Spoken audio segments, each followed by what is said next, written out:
Hey everybody, welcome back to the channel. My name's Mitch and you're watching Clark's Homestead Adventures. You know what? It's one of those days. As you can tell, I'm indoors and it's kind of rainy, a little dreary outside. So sit back, enjoy the ride, because it could be a bumpy one, could be a smooth one. Hope you enjoy the video. Alright, as you know, a little rainy outside, so I wanted to talk to you a little bit about something I thoroughly enjoy. Ham radio. When there's an emergency and all phone lines are down, cell phone towers are down, you always got ham radio.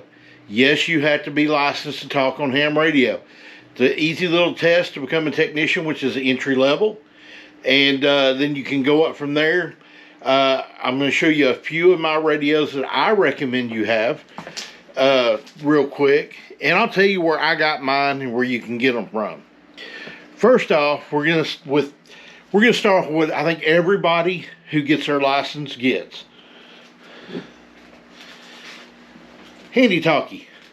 This is a little walkie-talkie. I put a bigger antenna on it for better reception. What I use is a Yaesu FT4X. I also have more than this. I've got probably 3 or 4 handy talkies. I actually have another one sitting out here. I'll show you. That is one of your more upper end. I mean, there's a lot more expensive handy talkies, don't take me wrong. Yaesu is probably one of the best quality. I like Kenwoods. I'm a big Kenwood fan on that stuff. But Yaesu, I really like them. Just a good quality radio. This one right here is my little Bofong radio, dual band. My Yaesu is also dual band, 2 meter, 140. Same with this one. It's a great little radio. You know, it's cheap, great entry level. As you can tell, I got a big antenna on it too. So don't overlook these. They're not bad. They're not a Yaesu, they're not a Kenwood, but for a beginner, these little Bofongs are not too bad. I also have a Waxen, which I don't have it out right now. That's really a nice radio. With these radios, you can get these little accessories. This is a mic where I can clip it onto my shirt up here and just use it like you would. It's got a speaker on it. These are great little accessories to have for your handy talkies. Alright, next radio. See if I can turn it on real quick. Alright, next little radio I got right here. This is my Yaesu FTM 3200D. Now what makes this radio so nice is not only is it's just 2 meter, but it also does what they call the digital band as well. Here's a little microphone for it. Very, very nice radio to have. I have this one set up in my office. I also have one of these in my truck, by the way, a 2 meter in my truck I can use when I'm traveling. Highly recommend it. Second radio I'll show you. Let me see if I can turn the volume down on it because I was playing with it earlier.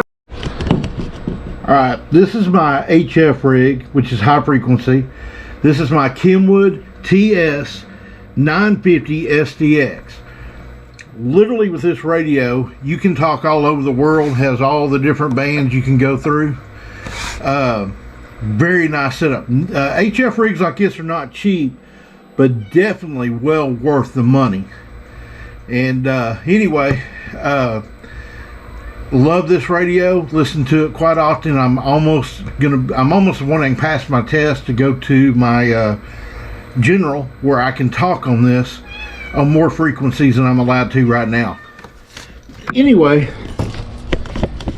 I just wanted to give you a quick rundown on the radios and what I use for the emergency type situation, which, by the way, if you can find one of these, this thing is so cool. It's older than I am, I'm pretty sure, but it works. This is my shortwave radio, which picks up shortwave. You can listen on it. This is my Wayfair radio, and I listen to it quite a bit. You can pick up a lot of shortwave broadcasts and stuff. It's really cool. A little bit of nostalgia. Anyway, that's the radios I use. quick rundown. Where do I get my radios? Well, when you're buying a radio, you really need to buy it from somebody you can trust, preferably local. Always do business locally. Well, I just happen to have a t-shirt on. Main Trading Company. Here in beautiful Paris, Texas. That's where I get my radios. All my accessories. Richard Lenore, Christine Lenore, and Tammy Fields. Awesome folks. Tammy and Christine, as we say in Texas, well, they're just sweeter than Texas honey. Very knowledgeable, very helpful. You won't meet a group of nicer people than Richard, Christine, and Tammy. They don't pay me to plug them. They're just friends of mine. I do a lot of business with them with the radio stuff and other stuff. Matter of fact, Yazoo Radio came from Main Trading Company. Well, all these came from Main Trading except for my HF rig. That was a Christmas gift from my brother and sister-in-law. Anyway, I'm not a big Black Friday person. I don't get up and go to sales. Well, let me tell you something. If I'm going to get up, if there's any store that's going to make me get up and go wait out in front of their store starting at 6 o'clock in the morning for them to open because of good deals, it's Main Trading Company. Richard and Christine and Tammy are the only ones that can make me can literally pull that miracle off. And I did it. Got my Yazoo radio. And, of course, I think I wound up buying anything. Anytime you visit their store, if you go in with, I'm only spending this amount of money, throw that out the window. You're going to spend more because they have such good deals. Like I said, they don't pay me for plugging them, but they're my friends. They're a local business. I want to plug them. I want to help them out. And they're great folks. And if they weren't great folks, I wouldn't be doing this. But I'm telling you, you'll not find anybody any friendlier, any more knowledgeable, especially as Richard on this stuff. Anyway, these are the radios I use for emergency preparedness. When all things go down, there's always ham radio. We'll get through. Anyway, just wanted to give y'all a quick rundown. Oh, and when I said I went in there to get a radio, yeah, I left with a whole lot more stuff. Bought a lot of Christmas stuff for people, friends, and family.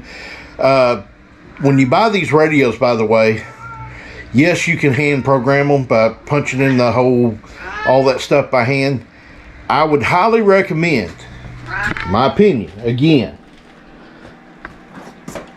RT Systems makes programming kits. You put in your computer, it's got a cable that connects to your radio, and you can put all your frequencies into the repeaters, simplex, all that stuff in. Hit a button, boom, downloads it to your radio. You're done. You're ready to play. Anyway, highly recommend you look into ham radio if you don't already have that as part of your homestead. And having a way to communicate, because, you know, as homesteaders, we live out in the country. We don't always have neighbors. You know, if it's iced in, we can't get out. At least we can get that signal out if there's an emergency or we just need to help from somebody. All right.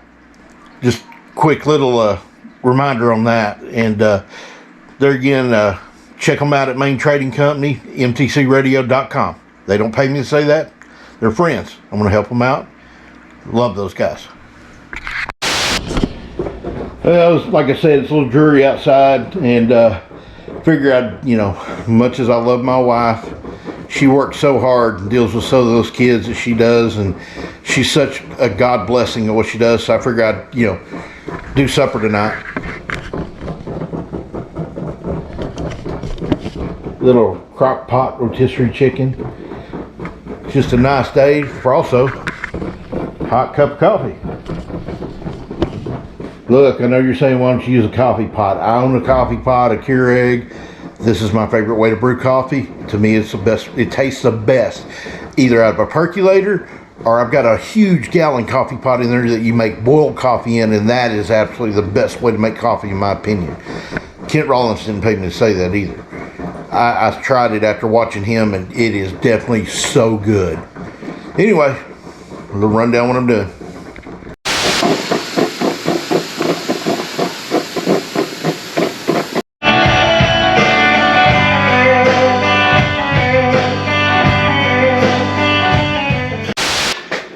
Well, folks, out here on the homestead, food preparation, I can't say it right, food prep and preparedness ain't just for preppers. You never know when an ice storm's going to hit, a natural disaster of some kind. You're not going to be able to get to the store and need to have a little, some food to eat. So today we're going to put some food up for long-term storage. We'll be using quart size and gallon size Mylar bags. Now these are 7 mil bags. I use 7 mil bags for long-term storage just because they're thicker and they could be in there for, they're good up to 30 years. So we'll get started on that. First thing we're going to do is oatmeal. Everybody loves oatmeal. By the way, just so you know, these Mylar bags I'm using are the resealable. They're like a Ziploc type bag. I use those because when you open up oatmeal, you're not going to use the whole bag at one time, so you can reseal it. Once you open it, it's good for a little while. You'll have an oxygen absorber in there. I use 300 cc oxygen absorbers. You will be able to, reuse it, open and shut it, keep it sealed, keep bugs out of it. Then when you're done, you can actually reuse this bag. You just cut the Ziploc part off, and you can reseal it for something else that you're going to use long term. I think we're going to go ahead and do 2 pounds. Let's just see if it'll hold it. Yeah, we're going to go ahead and do 2 pounds in these. We go through oatmeal pretty quick, and just for grins and giggles and to save space, let me change it on here to 2.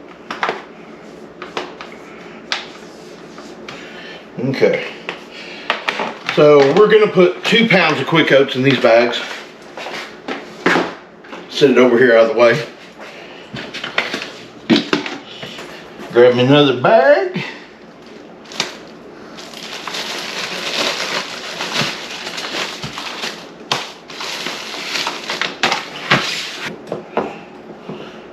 Sorry, I need my coffee.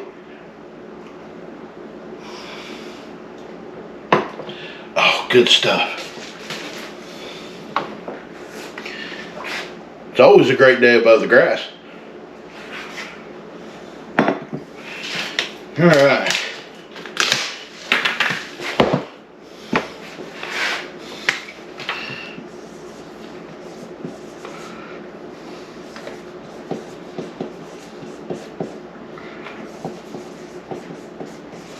There we go. Got it marked.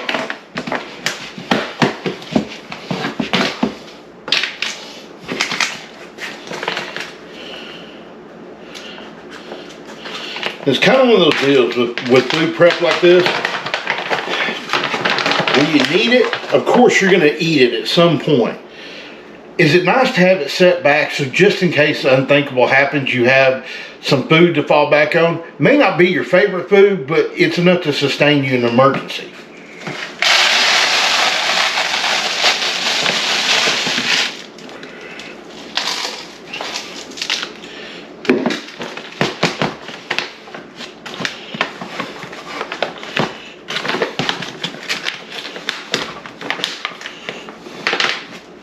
There we go, we got 4 pounds of oats. Next, another kind of essential thing that I hate to say prepper, but that you need to stockpile: rice. Always use rice. I mean, and it's nutritious for you, will sustain you.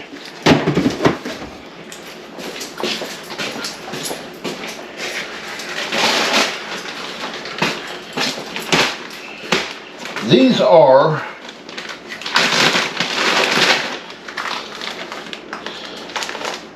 2 pound bags of rice. Now I'm going to attempt this, and I don't know if it's going to work or not, but I'm going to see if I can fit this in a quart bag. I really think it's going to be pushing it. I'm going to see if it'll fit before I start writing on things.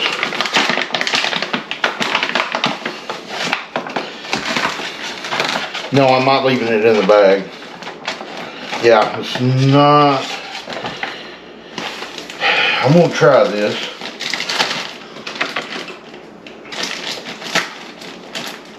Stranger things have worked.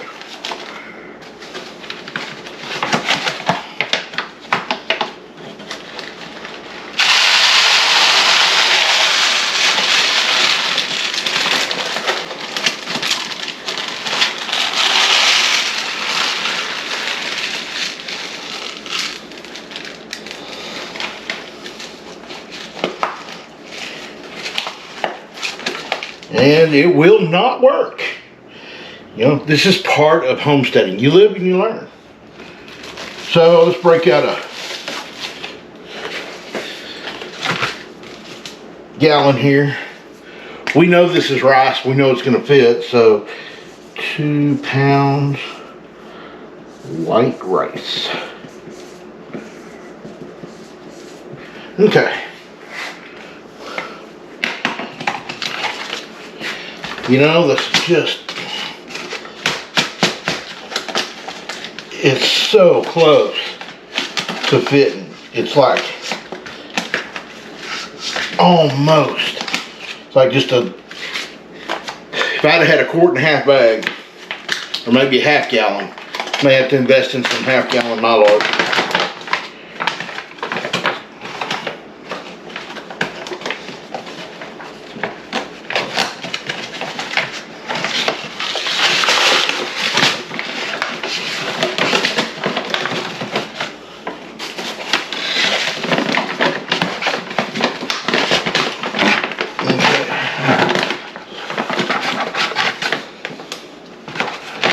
That one's sealed up. Shake it down so it'll stand up. By the way, I wash my hands before I start doing all this. That way I don't get any contaminants down in the bag.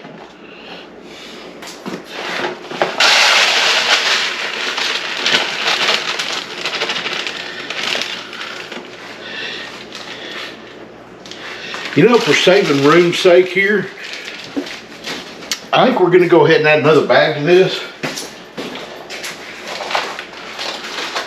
and make it 4 pounds, and I'll change it on there. It's just mostly we're trying to save some space. Utilize the whole bag because you open rice, you're going to probably eat a lot of rice. So I will change this on the bag to 4 pounds of rice.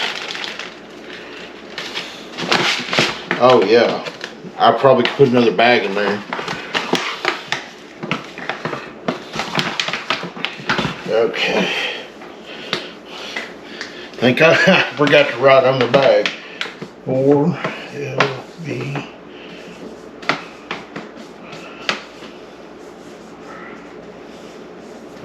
Alright, we got 4 pounds of rice in that bag. It's not a bad thing to, you know, shake it up a little bit and use different poundages. I don't think, other than you waste the bag. But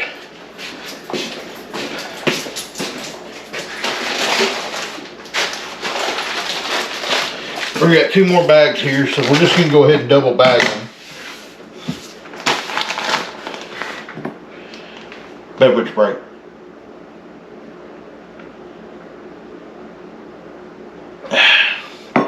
Love coffee.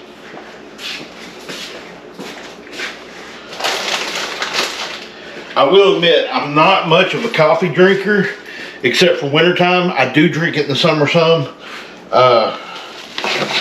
Something about cold weather and coffee just goes so well together.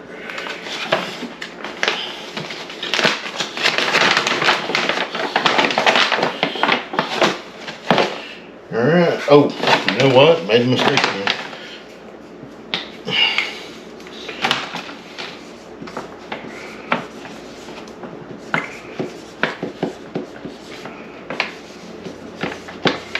Okay, 4 pounds of white rice.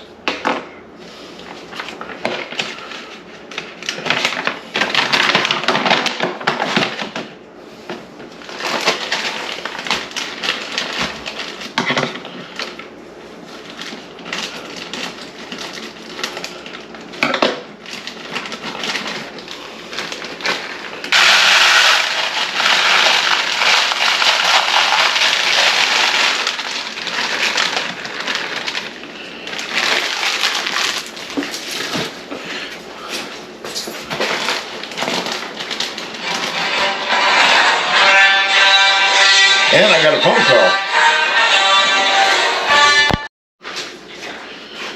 Alright, another bag in here. Sorry, I got a phone call from my mom. gentleman I grew up with my entire life, named Brian Little, just passed away. He had cancer, so I'd appreciate everybody if you put his family in your prayers and your thoughts. Brian was a good guy. He was a heck of a mechanic, and grew up with him, knew him all my life. So Godspeed, Brian.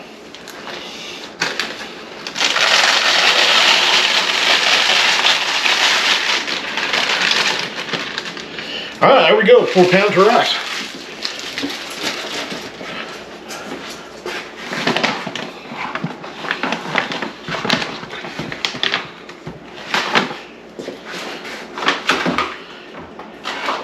All right, we got rice done. We've got the quick oats done. Next, another staple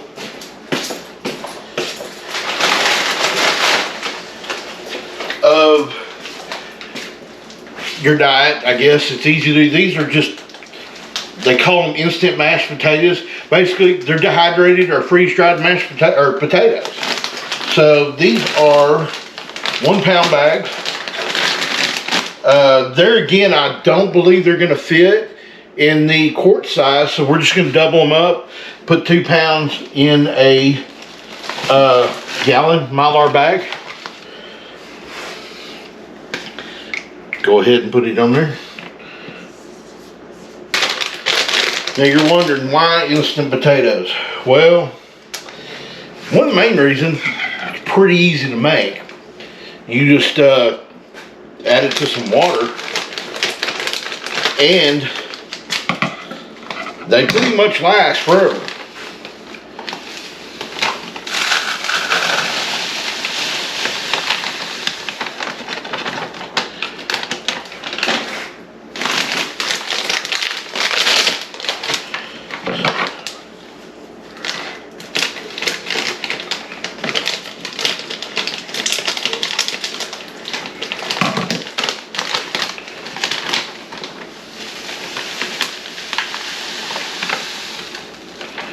Ooh, we may have to go to a bag.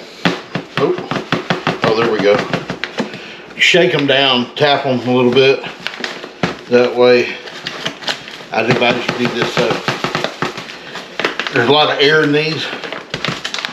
So when I put my oxygen absorbers in these especially, even though 300 should be more than enough, I'll probably drop 2 of them in there just to be on the safe side. All right, we got our bags open here.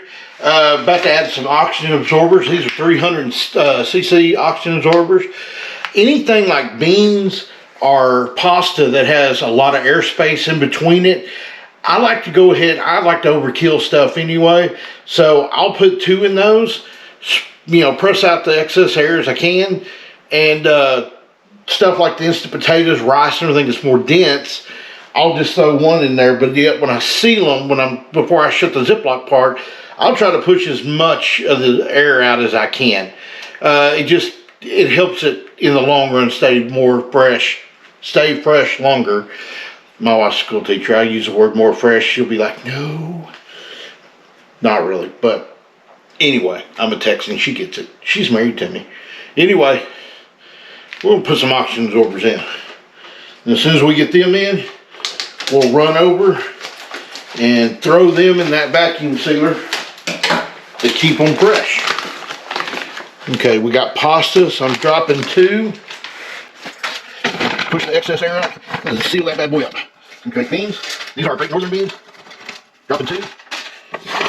Push that excess air out, you know, the best you can. Oh, I'm sorry, those are pinto beans. Great Northern beans. Okay, instant potatoes.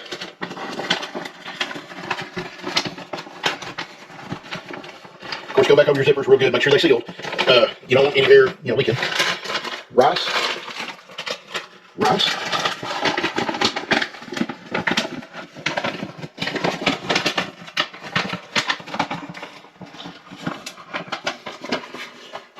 All right. Quick oats, rice, instant potatoes.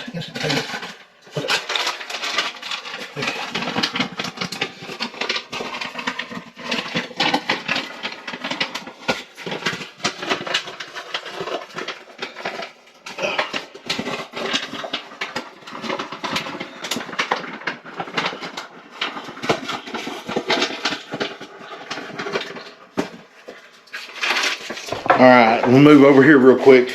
We got those sealed up, which they should, you know, keep it pretty well sealed for that. We're going to take these, open up our bag here. I'm trying to do this as quickly as possible.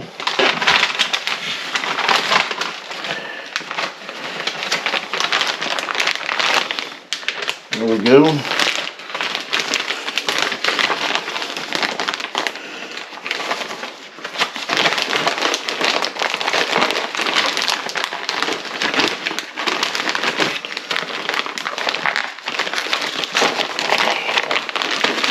Got a little indicator deal here.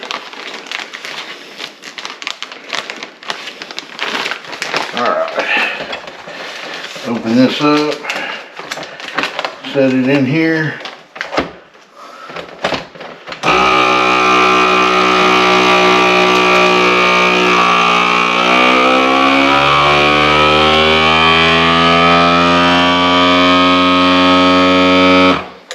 Bingo.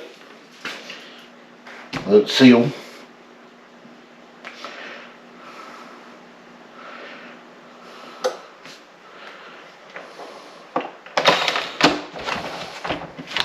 There we go, we're sealed up. Got our little indicator here to let us know if they go bad, but there you go. That vacuum sealed right up. Alright, next thing. We got to vacuum seal, or we got to seal these Mylar bags. Let's let our sealer warm up, and I'll be right back with you. Alright, quick little rundown on my vacuum sealer. My vacuum sealer has a foot pedal right here that you hit and it'll seal up. Now it does take it a minute to warm up. This does work great on the gallon Ziplocs as well as the quarts, half gallons. It'll work on most all of them. It also has a feature called cycle where that will go up and down on its own without hitting the foot peak if you got a whole bunch you're doing at one time. Now we're going to use the foot pedal, but go around and kind of give you a little better look at it. Oh no, sorry, tripod's hitting stuff. Anyway, this is my vacuum sealer. Now in one of my other videos I was joking around about my wife calling me a junker. Well, this was actually going to be thrown away. And I grabbed it, put it in the truck. They said I could have it. It works perfectly. And I got online and got to looking this bad boy up. This is a $2,500 sealer. Cost me nothing. It was free. Alright, as you can see, my sealer is warming up. I have it on the cycle mode. As you can see, it goes up and down by itself. There's a switch over here. If I turn it off, it'll quit. And I can pull the foot feet over here. And all I gotta do is step on it. And it'll do it. Now, I'm pretty sure I got it at the right temperature. But, to be on the safe side, we're gonna take a quart Mylar bag that we used earlier. And sometimes you gotta sacrifice a bag for the greater good. And put it right here.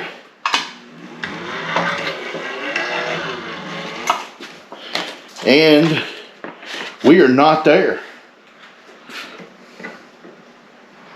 All right, let's seal some bags.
It works much better after it really gets warmed up.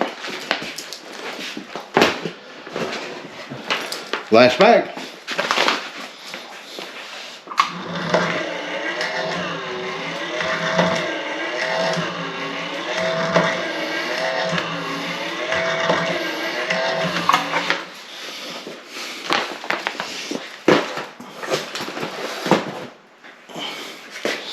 Alright, that is my vacuum sealer. Or vacuum sealer, my Mylar bag sealer. Not bad for something that was, you know, free. Alright, well, now that we got our bags sealed, how are we going to store them?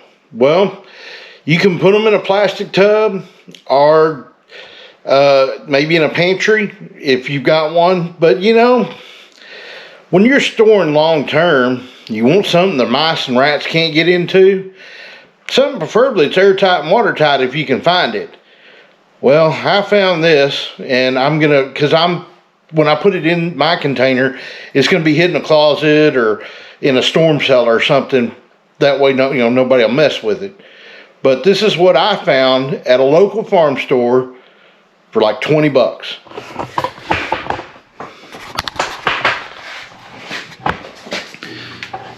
Military ammo can. Probably about 2 foot tall, 6 inches wide. So we're going to try it. Adjust my camera here. Give it a shot. See if we can fit it in there.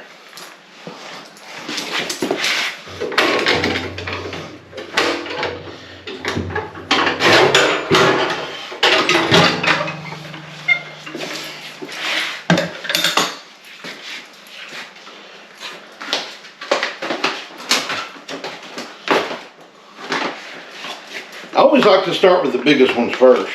That are the widest.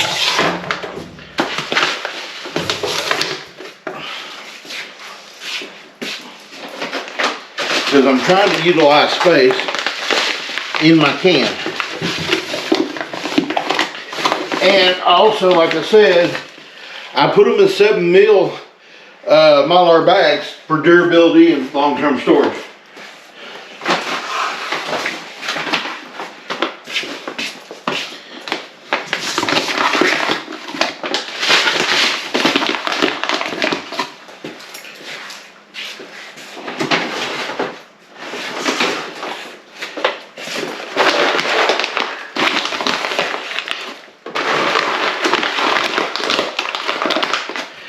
I'm sure there are better options for this,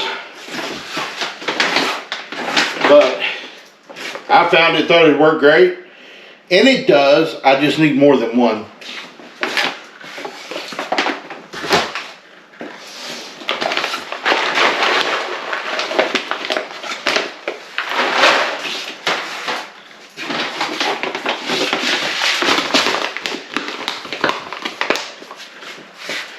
And as these oxygen absorbers work, it will shrink these bags down.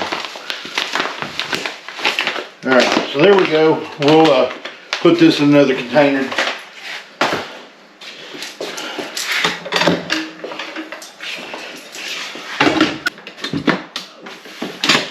There we go. There we go. We got it stored. Just go put it up and we're done. Alright, well that's just a little bit of the food prep stuff we do. I figured I'd show y'all some of that today because still working on the barn. I just, you know, wanted to break things up a little bit, show you, because it's raining outside, it's kind of miserable. Show you how I do some food prep, long-term food storage. There'll be more of that as time goes along, especially as we get a freeze dryer and some other stuff. Hope you enjoyed it. Hey everybody, thank you for stopping by and visiting with us. Hope you enjoyed today's video. Just a little bit of, you know, prep, long-term food storage, emergency radio stuff. I highly recommend you, if you're not a ham radio operator, get your license. God tells us not to fear. Matter of fact, says it 360 times in the Bible, if I'm not correct. So we're not living in fear, but we are being prepared. God bless you. Sit back, enjoy the weather, enjoy your family. Live life. God bless you. Y'all have a great night.